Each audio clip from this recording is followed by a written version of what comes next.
So first, like, introduce yourself, like, what's your name, your pronouns, and all that kind of stuff.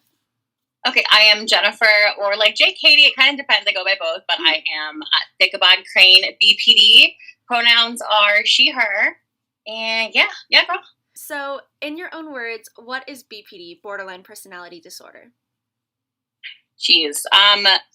I mean, it's a personality disorder, right? But I don't really feel like that's the best way to describe it, because for me, it's more of just like a set of like really ineffective coping strategies that I've learned to sort of exist in like stressful environments. Yeah. So yeah, it's sort of like the way that I've built my personality in a sense, but it's more of like reactionary coping strategies that kind of center around emotional dysregulation, I would say. For my opinion, I just want to like shoot this out there to see if like you agree. So I feel like in society, a lot of things are built to work a certain way, very cookie cutter. Like they want you to act a certain way, talk a certain way, behave a certain way. I think that like disorders and mental illnesses, especially behavioral disorders, are literally just behaviors that are not the typical, so they just want to label it something new. And I think people have lost the idea of what like a diagnosis is. It is literally just a word to describe someone's behaviors. It's not something that should be so negative. Obviously we need to work on things, but I don't think that it should be something that's like, oh, you have a disorder, your personality's disordered, like get a better personality. Like no, that's not what it is. Exactly. No, my therapist says all the time, she's like, diagnoses are for insurance purposes. She's like, period, like that's it. She's like, that's how I bill you, and that's what's important. But I think, and that's why like, we have so many people in our comments being like, oh, like maybe I have BPD too. And it's not because BPD is so common, which it is, but it's more that like everyone does this stuff. Everyone can identify with it in a sense. You know what I mean? Like, I don't know. It's the fact that there's neurotypicals and neurodivergence is like crazy to me, because I'm like, who is even left? Who is neurotypical? Yeah, can you what find is me the one? difference?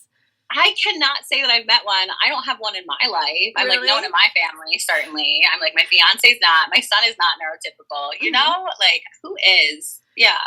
Oh my God, that's a great way of like talking about and thinking about it. What was your diagnosis journey like? Oh, that's actually a really good question. So I want to say I first got therapy when I was like a junior in high school, but at that point it was not like seeking diagnosis or anything. It was really just like, I don't know, I guess my parents trying to tell the school that they like did something. So that, I don't know if that was really like the start of the journey, but when I was 19 or 20, I got diagnosed with bipolar disorder. And that is when they started me on like lithium and a couple others, Abilify, some other things like that. And it honestly felt like I got diagnosed with bipolar after like a 20-minute meeting with someone. You know what I mean? Yeah. And they heard like, oh, she has really intense emotions. Okay, it's bipolar. You know? Yeah, boom. And which was like interesting, because for a while, it kind of seemed like the only diagnoses you could get was depression or anxiety. Yeah. And then suddenly people were like, oh, there's this thing called bipolar. And then suddenly everything outside of, the typical was bipolar. But so it took me several years after that. I think when my son, before he turned 2, he's 7 now, he's going to get 8 soon, is when I got the borderline, is when I got the borderline diagnosis. Because at that point I had just had several meltdowns. But I will tell you, when I got the borderline diagnosis, I didn't like walk into a therapist and she was like, you know what, I think you have borderline. I had been seeing the same therapist for like over a year. And at that point she was like, you're not getting better. Like we have to, do something more. Like she certified me as SMI, which is severely mentally ill. So I could get like the next tier of therapy available to me. So it wasn't until I was sort of discharged from her services with like a packet of my information that I like flipped through it and I was like, oh, what? Borderline? I'm like, what is that? Like literally no one would even tell me. So it was so much work that I had to do myself to learn about what it is and what I could even really do about it. Like no one even told me DBT was an option. Like that was something that I found online and had to sort of like advocate for myself for. So much of my therapy journey has been discovering how to treat myself after therapists sort of refused to treat me. Yeah, I feel like they never really truly talk to you long. Well, maybe with your therapist different, but like with those Mhm. doctors, they have those short conversations. They're like, you know what, I'm just gonna slap this mental illness on you without doing further research or further thoughts. Even though there's so much overlap in so many different disorders, it's like Yeah. Yes. there's Yeah, a and there's reason we such a talk. willingness to only medicate, like or at least they want to first medicate, and then when they hear borderline, they're like, "Oh, I can't really medicate for that." There's like, "Oh, there's nothing I can do." So Yeah, you hear so much of the time, like, "Oh, there's nothing I can do," and there's it's like like there's therapy. many options. There's Yeah, there's many many options. options. And how did you react to getting diagnosed with borderline personality disorder? Honestly, so I Googled it, right, Mm-hmm.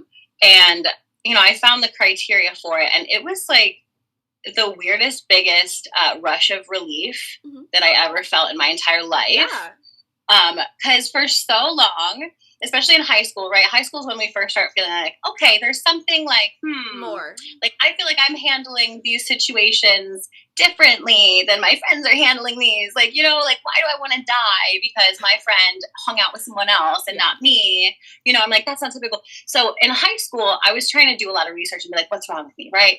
And at that point, yeah, there was only depression and anxiety. So I was like, I guess I'm depressed, but like, I didn't ever feel depressed. Like, if anything, I'm like all the way up here, right? Yeah. So then I found myself in high school, like trying to fit this mold of depression to feel like to feel like it all made sense, right? Mm-hmm. So when I found borderline, it was like, oh, I'm right there on the paper. Like, there I am, Yeah, so it was such a relief because I literally, particularly, the criteria about, the unstable relationships as it pertains to like idealizing and devaluing a person, that was something that I felt so alone in. Yeah. And I felt like I was an alien on planet Earth and nobody else, could possibly discard people the way I discarded them or obsessed about them the way that I obsessed about them. It makes no sense. I'm confused. Everybody else is confused. Yes, exactly. And to be told, by your caretakers or by any really authority figure in your life that like, calm down, like you're being so dramatic. You're like, so dramatic. Yeah, you get to the point where you tell yourself, like, fuck, I'm so fucking dramatic. And then someone hands you a diagnosis and they're like, listen, you're not actually dramatic. Like, your brain works differently. You're like, fuck, like, that's what I've been saying, this whole like, time. Yes, I just want to be heard and understood. I want someone to tell me that I'm not necessarily broken forever, but like, right now, I just have work I need to do on myself because of past things I've gone through. Yeah.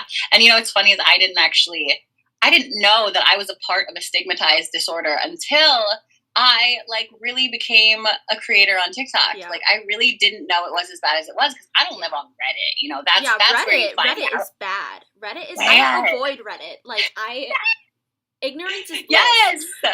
Girl, yes. So I would never like be on Reddit. So and every time I Google, like I try to find like I'm on like Google Scholar, right? So like I wasn't finding stigmatizing things really. And then I hop on TikTok. Yeah. And then everyone's telling me like that I shouldn't be a mother.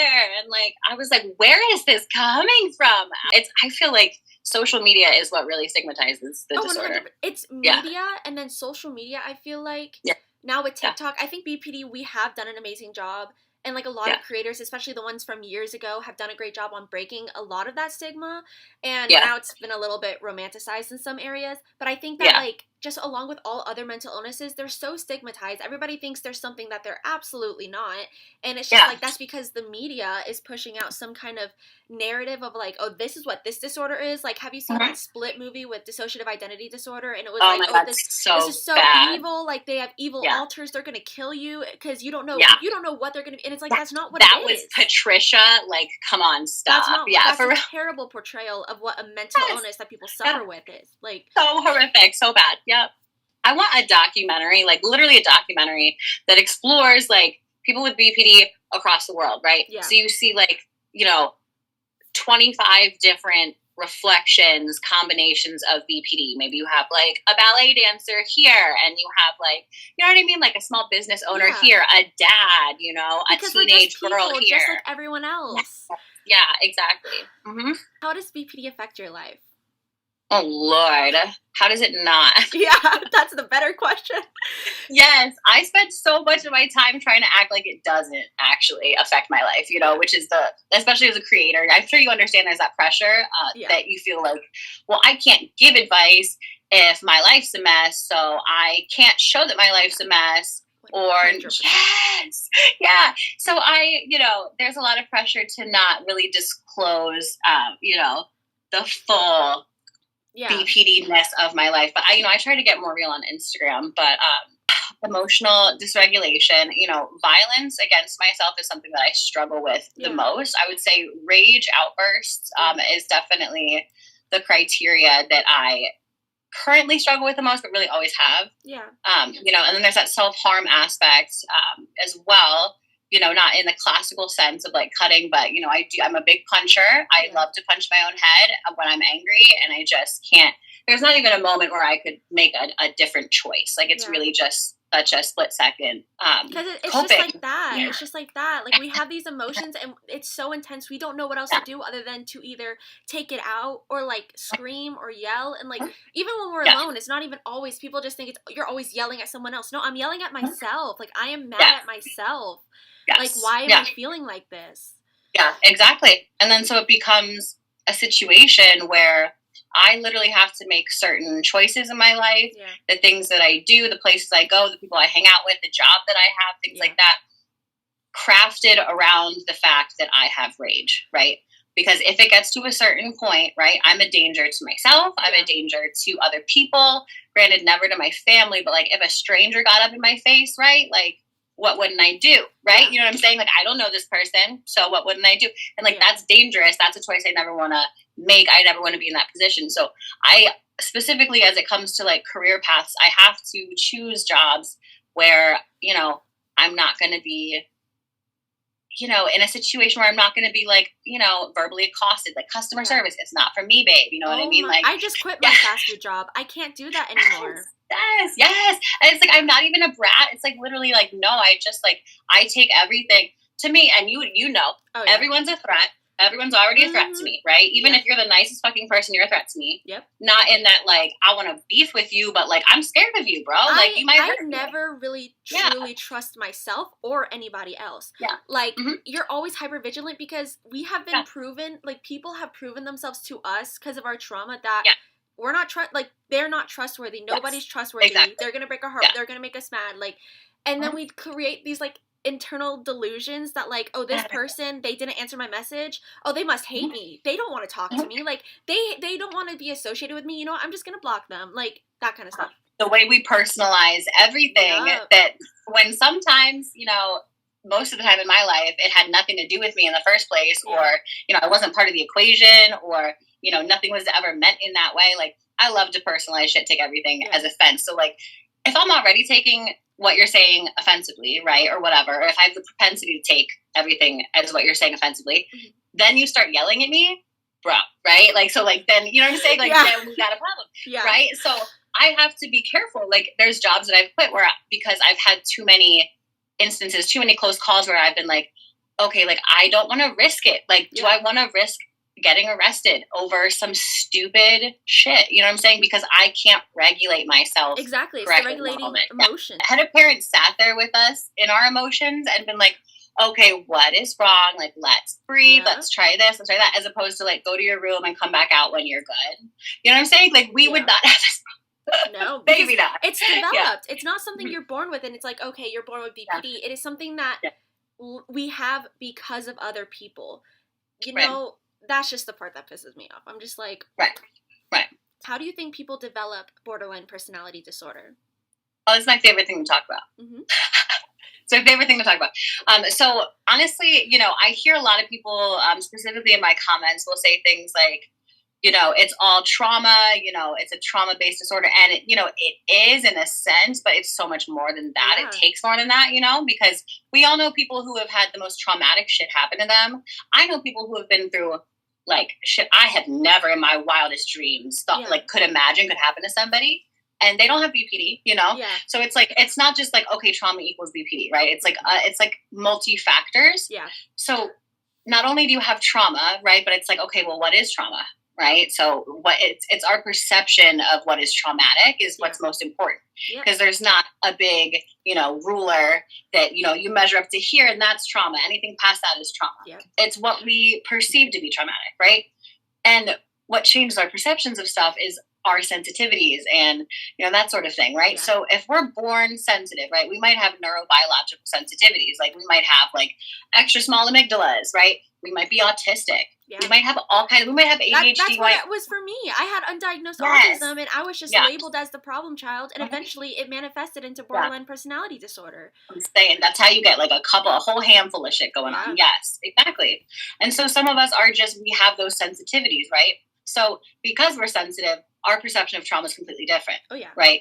So someone invalidating us, someone, getting this close to our face and screaming at us, that is trauma because we are so sensitive. So our perception of trauma is different. We're finding more things traumatic. If we're finding more things traumatic, we're being traumatized at a higher rate, right? And then not only that, then you bring, like you said, the emotional invalidation into it. We don't have a safe place to process this trauma, which is so important, And then when you walk away from a situation, people are like, you're being so immature. Why can't you just talk to me? And I'm like, if I talk to you right now, I am going to blow my fuse. Like, I need you to give me a moment so I can self-regulate my emotions and then go back into the conflict with an open mind and be able to do it like a typical person would, that kind of stuff. I always tell people I have to fizzle out first. I'm like, that's fine. Like, that we'll have this little argument, we'll have this little fight, but like, I need to go fizzle out first. Yeah. Because if I don't, like, it's going to be an explosion, and it shouldn't be. Yeah. But my next question was actually, what is trauma to you? So, like, what in your own words is trauma? So I can tell you, this is actually, I love this question because I started EMDR recently. I know, and I'm so happy for you. I've been seeing your stories. I can't talk about it enough. I don't know if it's for everyone, but for the people who it's right for, like, it's going to change your fucking life. But it's changed my life. So, but the most important thing that it's doing is, like, not just processing my trauma, but helping me understand, like, the things that I found traumatic and why I found them traumatic and why they stuck with me, right? So, when trauma happens to us, we develop like a core belief, right, about ourselves or about the situation, about the world, or about the person in front of us, right? So many of my core beliefs they're all centered around like the same thing. So it's pretty clear to figure out like what I find traumatic, right? Yeah. So for me, I get triggered the most by things that I feel are unfair, but unfair in the sense as it like pertains to me, right? Yeah. So like if I feel like someone, isn't listening to my pain, right? Yeah, isn't giving me that space that I need to say how upset I am, I feel like that's not fair.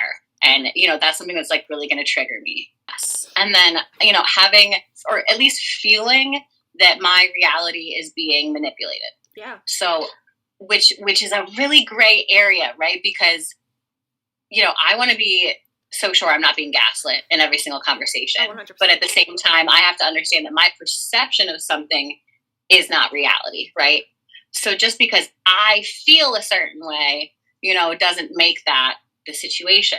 Like, it's not what they said, it's what you heard. That kind of thing? Yeah. Exactly. Yeah, exactly. So if I'm trying to tell somebody, I feel a certain type of way, and they're like, okay, but, that's not how it was, though. If they're trying to tell me that, I'm going to hear, no, like, I'm going to feel gaslit, even though they're just trying to tell me, oh, honey, listen, no, but the situation was this. I'm like, you're manipulating my reality. Because we're so used to being gaslit that it's our immediate reaction of, like, I'm done with this. Why is this continuously happening? Like, listen to me. Yes, exactly. So then if you look at those two triggers, it's clear my biggest trigger is emotional invalidation. Oh, yeah. It really is like not being listened to or taken seriously or considered or respected, Yeah. So what do you think is a good example of an invalidating environment someone might grow up in, or what it might look like? Yeah. So, I mean, so kids, so I have a kid, right? Yeah. So I understand that kids will always want more, right? Yeah. So they're always going to want more snuggles and more love and more time and all of that. So, the idea is not that you're invalidating your child if you don't give them everything that they want in the moment that they want it, particularly when it's like something emotional, right? Mm-hmm. It's not so much that, but it's that, you validate your child when they are clearly needing it, right? Yes. So if your child is experiencing any sort of negative emotion or is having any sort of negative reaction, fear, stress, hunger, sadness, anger, any of these things, sickness, they need to be validated, right? Yeah. So if you're not saying to your kid, like, I see you, I'm here with you, how can I help? How can I understand? It's going to be an invalidating environment. So places, childhoods where, your parents are telling you, go to your room, come back when you're done. Or maybe you're not even sent away, but you're ridiculed for, how you're feeling. You don't have this safe space. Yeah, to talk about it. Or you're told to, like, man up, or like any of these things are invalidating. I was told constantly that I was called, what did they call me? Drama queen, melodramatic, anything with the word drama in it, right? Yeah. I was the teenage drama queen. When that movie, I don't know how old you are, it's my time, but Confessions of a Teenage Drama Queen came out with Lindsay Lohan. I don't think I've seen it, but I'll try to check it out to see what it's like. Yeah, when that movie came out, I remember my parents being like, "Oh, it's Jenny's autobiography. It's her biography."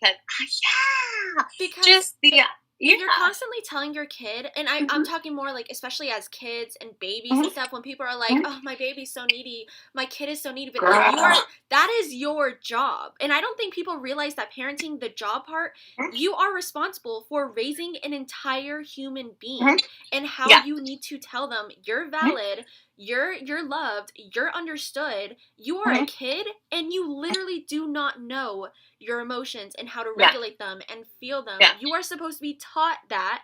People are not correctly teaching that because they think parenting is just roof over their head, give them food and water, and just maybe a little love here and there. That's not what parenting is. It is supposed to be raising a loving individual who knows how to work through life and all that kind of stuff. It's been so distorted. Yeah, and you know what? They can only learn self-soothing if you soothe them first, right? So, and like the cried out method, and this is going to be problematic for me to say, like, a baby cannot learn to, a baby's not going to self-soothe. It can't, there's not, what's it going to pat itself on the back? It's not going to. It's going to get exhausted is what it's going to do. Baby. They don't know. It's your job to soothe them and take care of them.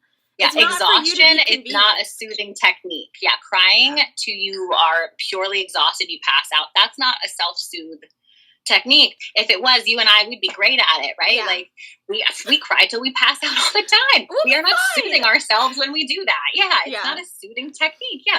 So yeah, exactly. You have to first soothe your child. So like my biggest thing with my son is like, I will not tell him to stop crying, and I won't tell him to, cry, don't even less get me loud. started. I was on a family vacation with my whole family, and I love them. They're amazing. Don't get me wrong. But like my cousin's baby was just crying on the counter. They're like, "Oh, your life is so hard. You're crying. Like your life is so hard. Like, oh, you have so many issues. Nobody loves you." And I was like, "There's no way you're talking to a baby like that.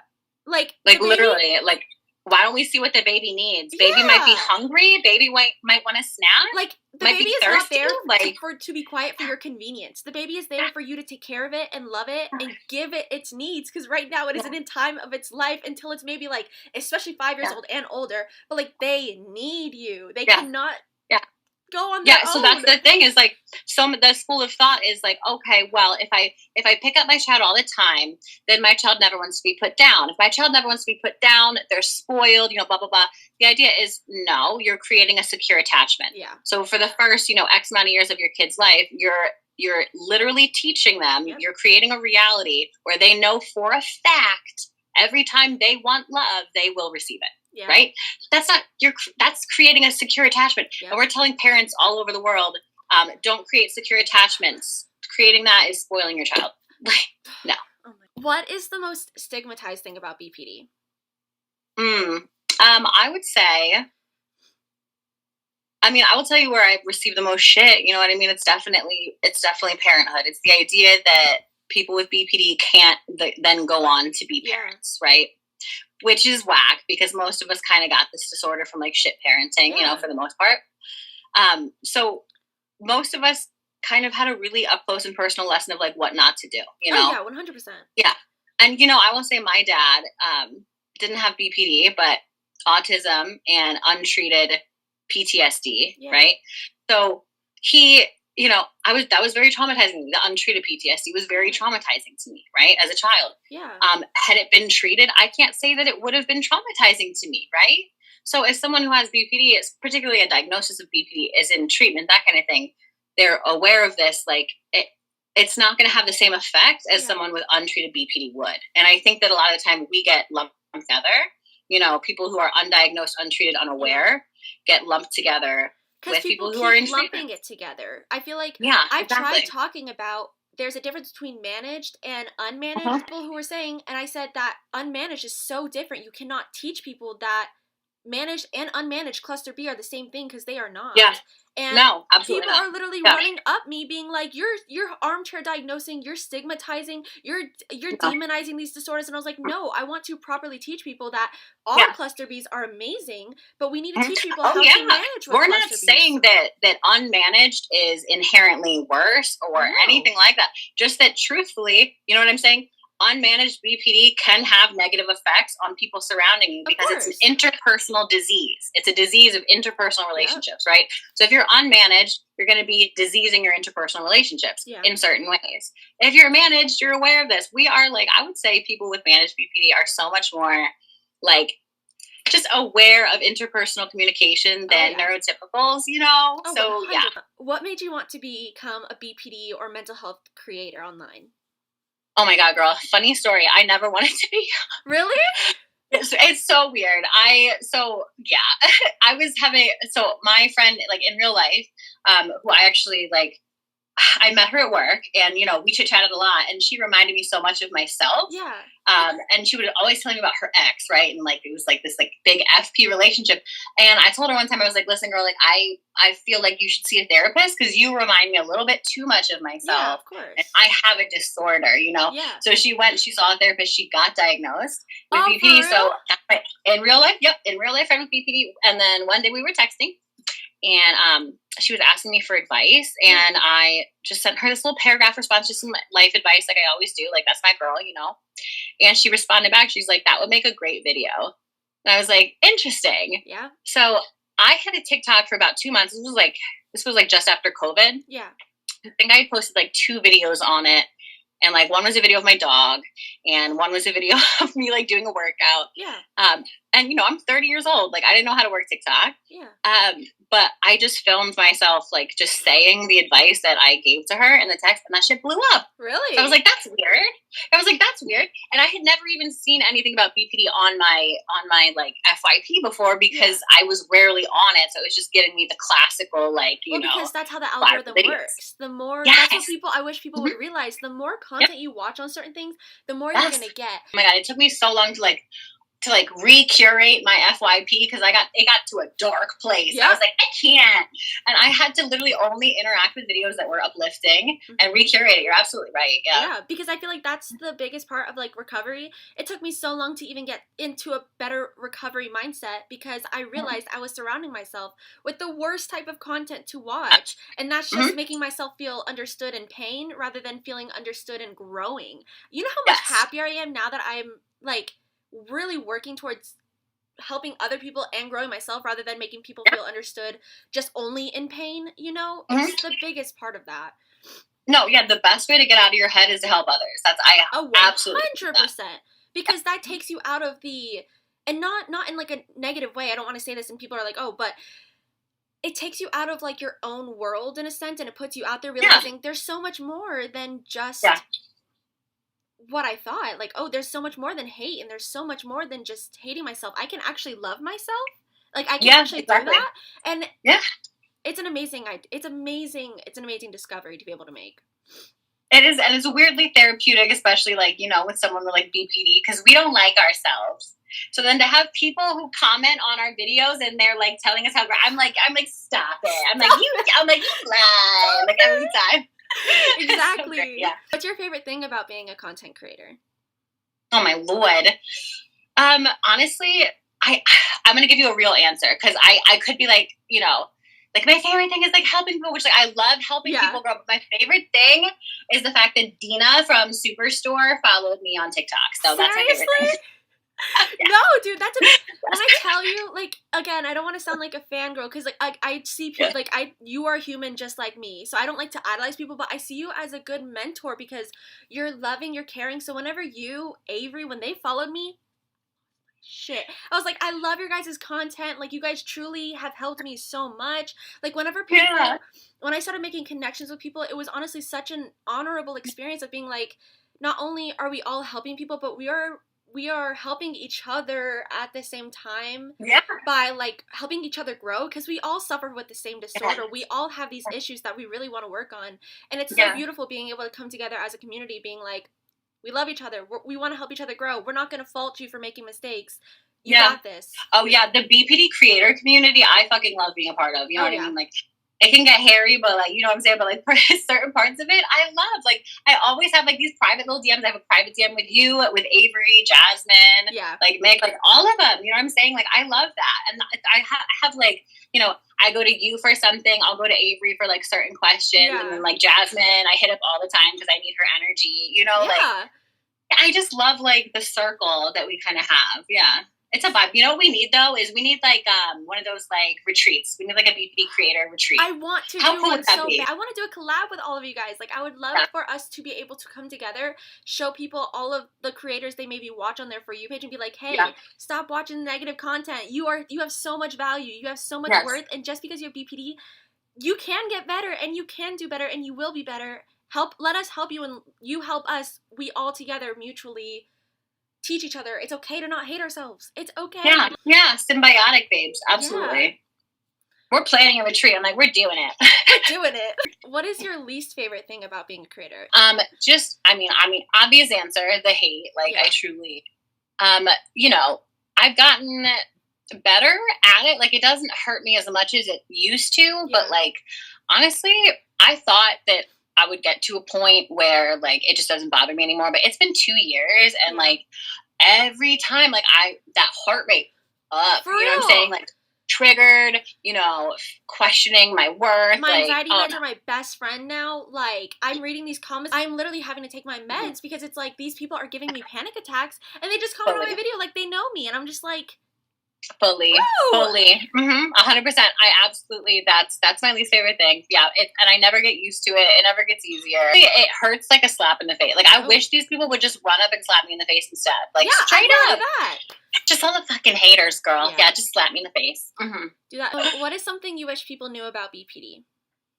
Okay, actually, this is a good one. I was having this conversation with my fiance earlier this week. Actually, we were in a fight, and I was trying to tell him, you know, because I always feel like people don't fully get it. Like, they're not listening. They don't understand how I feel, right? So I'm trying to explain to him how I feel, and it really stuck in my head, and I really feel this way. Like, I just wish, like, I wish other people could experience, like, not even our worst day, because, like, I feel like our worst day, they would just immediately, like, you know what I'm saying? Yeah. Just, they're done. Goodbye. Good night.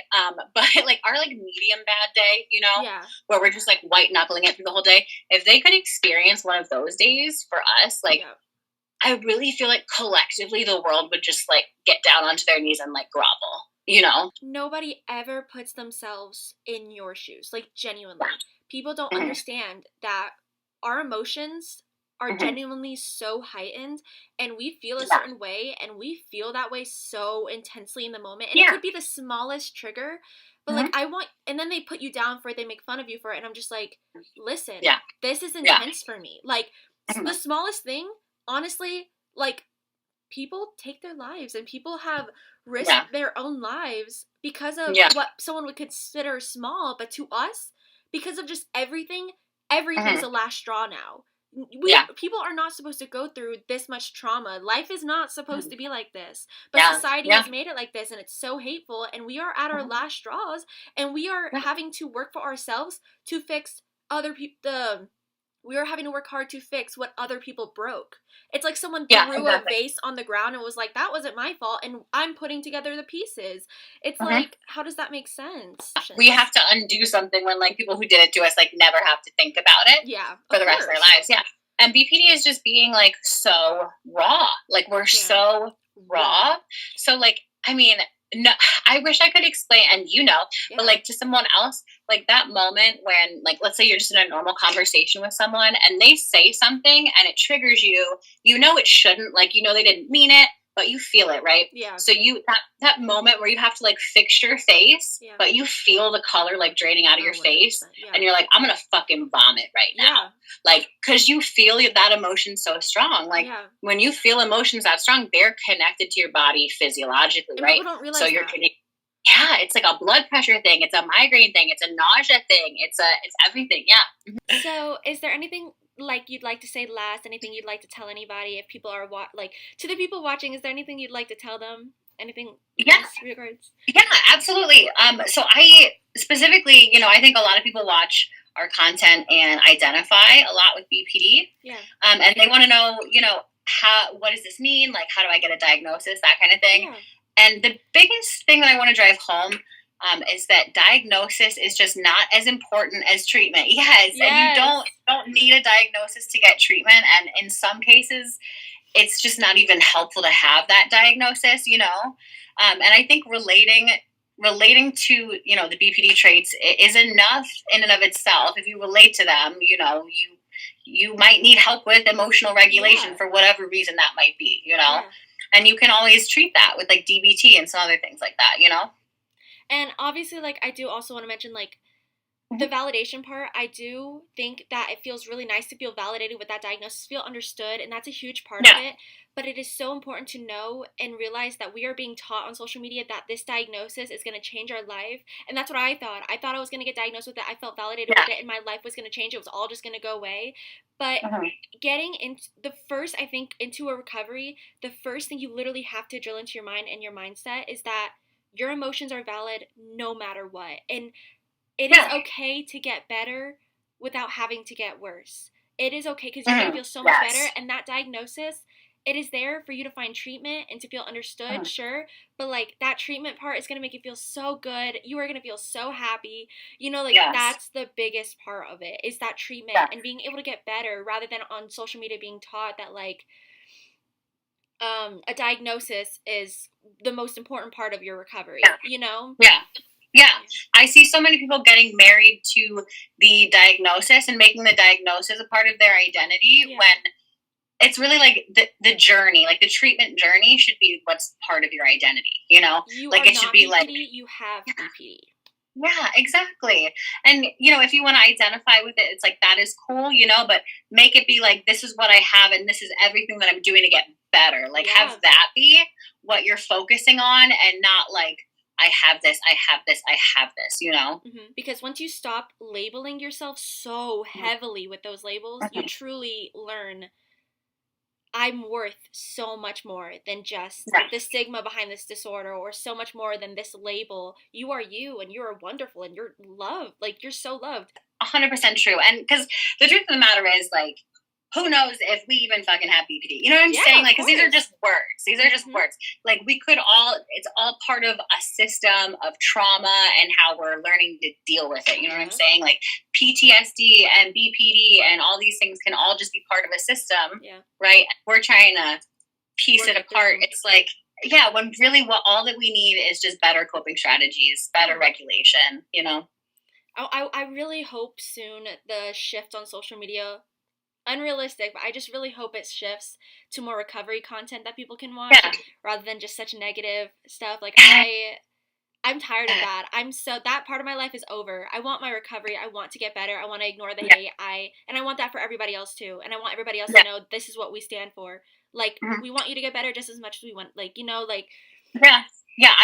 literally, like, I'm saying, like, I want to be able to be like, I don't have BPD anymore, and here's what I did. Not like, you know what I'm saying? Like, that's the goal. I don't want to be sick forever, 2 years from now, I literally don't even want to associate myself with mental illness because I want to be so healed. Well, I mean, it's not perfect. I do also have, like, autism and bipolar disorder. But, like, those things where I don't identify myself with them. I don't want to be like, I am bipolar. I am borderline. Yeah. I'm Steph. I've done a hell of a lot of work to grow from what I've gone through, and I did a great job at it. And I'm going to live my life loving myself and other people. That's what I value myself with, I love it so much. Hell yeah. Yeah. Fuck yeah, girl. Well, fuck yeah. I really appreciate Hope I'm allowed to cuss. No!